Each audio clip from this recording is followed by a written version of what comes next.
जय हिंद प्यारे साथियों, वंदे मातरम। मैं देविंदर धामा आप लोगों का स्वागत करता हूं कि हमारी विशेषण की क्लास 1 हो चुकी है। आज विशेषण की क्लास दूसरी है। ठीक है, उस पहली क्लास में हमारा बच गया था, तो आज इस क्लास में पूरा कराने वाले हैं। ठीक है, अगर भाई वीडियो अच्छी लगती रहे तो वीडियो को ज्यादा से ज्यादा शेयर करें और कमेंट करें। ठीक है, नंबर हमने एक पढ़ लिया। नंबर 2 है ये हमारा परिमाणवाचक विशेषण। क्या है? परिमाणवाचक विशेषण। जो विशेषण शब्द संज्ञा शब्दों के परिमाण संबंधी परिमाण संबंधी विशेषता का बोध कराते हैं, वे परिमाणवाचक विशेषण कहलाते हैं। क्या कहलाते हैं? परिमाणवाचक विशेषण कहलाते हैं। या हम कह देंगे सिर्फ माप तोल का बोध हो, जहां माप तोल का बोध होता है वहां परिमाणवाचक विशेषण होता है। ठीक है, परिमाणवाचक विशेषण 2 प्रकार के होते हैं। कितने प्रकार के होते हैं? 2 प्रकार के होते हैं। ठीक है, नंबर 1 होता है निश्चित परिमाणवाचक विशेषण। ठीक है, जो एक निश्चित माप तोल की वस्तु का बोध कराता है। क्या कराता है? निश्चित वस्तु का बोध कराता है। नंबर 2 हमारा अनिश्चित परिमाणवाचक विशेषण, जो एक अनिश्चित माप तोल की वस्तु का बोध कराता है। किसका? अनिश्चित वस्तु का बोध कराता है, माप तोल का। ठीक है, जैसे हम कहते हैं 5 किलो चीनी, तो भाई निश्चित है हमारी 5 किलो चीनी। ठीक है, हम कह रहे हैं निश्चित है।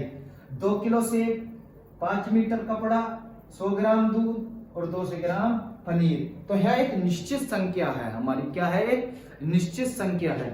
लेकिन हम कह देंगे थोड़ा दूध दे दियो भैया, अब क्या पता थोड़ा कितना, तो हाँ अनिश्चित परिमाणवाचक विशेषण। कहते हैं कुछ चावल दे दो भाई बनाने के लिए, कुछ भाई कितने, 1 मुट्ठी, क्या पता कितने मांग रहा है भाई। नंबर 2 कुछ मीटर कपड़ा दे दो। अरे कुछ मीटर कितना भाई? अगर कोई निश्चित संख्या है तो हाँ है हमारा निश्चित वाचक सर्वनाम, और जहां अनिश्चितता का बोध हो रहा है वहां है अनिश्चित परिमाणवाचक विशेषण। जैसे थोड़ा पानी पिला दो, है थोड़ा भाई कितना, है ना। या हम कह देते 1 गिलास या 1 लीटर पानी पिला दो, तो हाँ निश्चित संख्या हमारी। और जहां थोड़ा आ जाए कितना है ना, तो वहां क्या है? अनिश्चित परिमाणवाचक विशेषण। ठीक है, इतना आया समझ में? आगे चलते हैं इससे नेक्स्ट।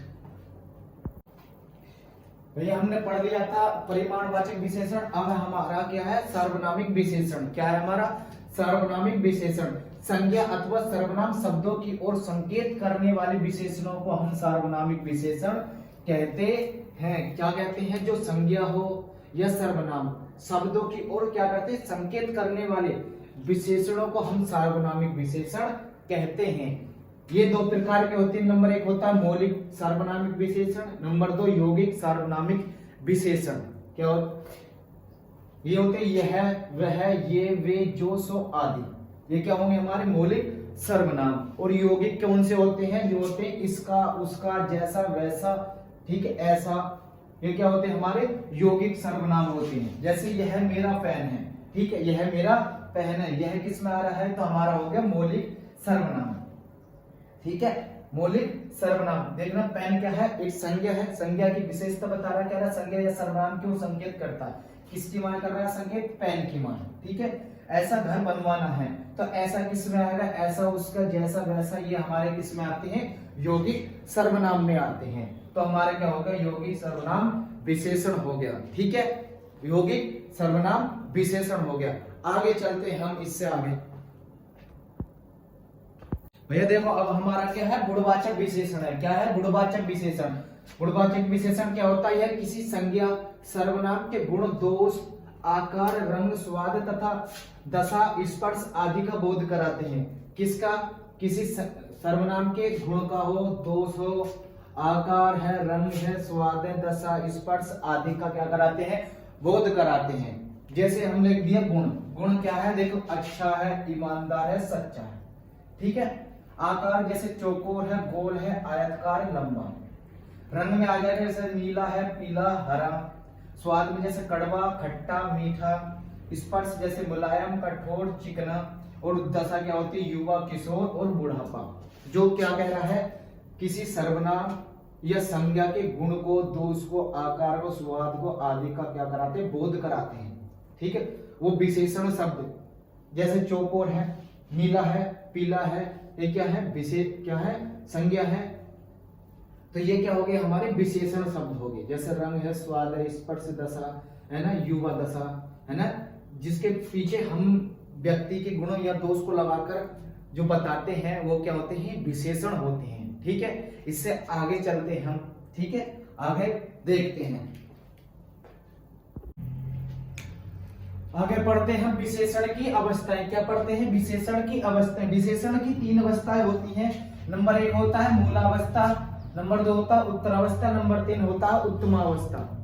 उत्तमावस्था, ठीक है, जब किसी से कोई तुलना ना हो, जब क्या हो, किसी से कोई तुलना ना हो, और जब दो के बीच तुलना हो तो वहां होता है उत्तरावस्था, और जहां सभी से तुलना होती है उत्तमावस्था होता है। ठीक है, जैसे नीम कड़वा है, ठीक है, यहाँ किसी से कोई तुलना नहीं हो रही। नीम करेले से तुलना है तो दो के बीच क्या हो रही है, तुलना हो रही है। ठीक है, दो के बीच की बातें चल रही है। नीम सबसे कड़वा है तो यहाँ सबसे तुलना हो रही है, इसकी किससे हो रही है, सबसे तुलना हो रही है। जैसे राकेश ईमानदार है तो यहाँ स्वयं की तुलना है, यहाँ किसी से कोई तुलना नहीं हो रही। राकेश मोहन से ईमानदार है, दो की तुलना हो रही है, दो के बीच की बात चल रही है। और जैसे राकेश सबसे ईमानदार है तो यहाँ सबसे तुलना हो रही है। ठीक है, जहां किसी से कोई तुलना ना हो मूलावस्था, ठीक है, जहां दो के बीच तुलना हो उत्तरावस्था, और जहां 3 के बीच या सभी के बीच तुलना हो यहाँ उत्तमावस्था होता है। ठीक है भाई, वीडियो अच्छी लगी हो तो चैनल को सब्सक्राइब करते रहें। ठीक है, और भाई कमेंट में बताते रहें कि वीडियो कैसी लग रही है। अगर वीडियो आपको अच्छी लग रही हो तो ज्यादा से ज्यादा शेयर करें। जय हिंद, जय भारत।